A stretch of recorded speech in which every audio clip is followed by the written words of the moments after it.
За миний машин доогоороо нэлээд дуу ороод явахаар тачигнаад тэгээд энэ 32-ын шин зам дагуу байдаг. Шин зам амортизатор сервис дээр ирсэн. Онцлуулаад засвараа илгэх гээд байж байна. Сохтуу төлөхөнд дуурсан юм байна. Дөрөв сохтууг солимоор юм байна. Дөрөв амарчи бас солимоор бүр тасайцсан юм байна. Дөрөв амарчийн солимоор. Өндгөн доорын солимоор юм байна. Хоромсын наглаадын солимоор юм байна. Ялангуяа жоохон бартаатар замаар явахаар бүр тачигнаадсан тэр юу нэ? Доод өндөг бослоо дуурч ирсэн байна. Тэр энэ өрөөл явахаар энэ бас дуурсан. Тэгээд бослоо дуутай юм байна. Танаа дээр энэ RX хараарын бүх сэлбэгүүд байгаа юу?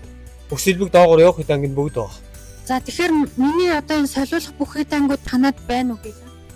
Бэлэн байгаа өнгөөс өрлөлөө хийгээд өгнө. Тэгэхээр шин зам амортизатор сервис дээр RX болон хараарын бүх явах хэд ангийн сэлбэгүүд мөн моторын тос тослогоонууд бүгд байгаа юм байна. Тэгэхээр одоо бүгдийг би эндээ нэг мөсөн ингээд нэг дор бүгдийг солиулахар шийдлээ. За моторын тос солиулсан тохиолдолд агаар шүүгч бэлгэлж байгаа юм биш шүү. Хараар болон RX-тэй хүмүүс маань шин зам амортизатор сервисийг зориод иж бүрнээр нь бүх явах хэд ангаа онцлуулад, өнгөө сурлуулад, тэгээд сэлбэг авч болох нэ.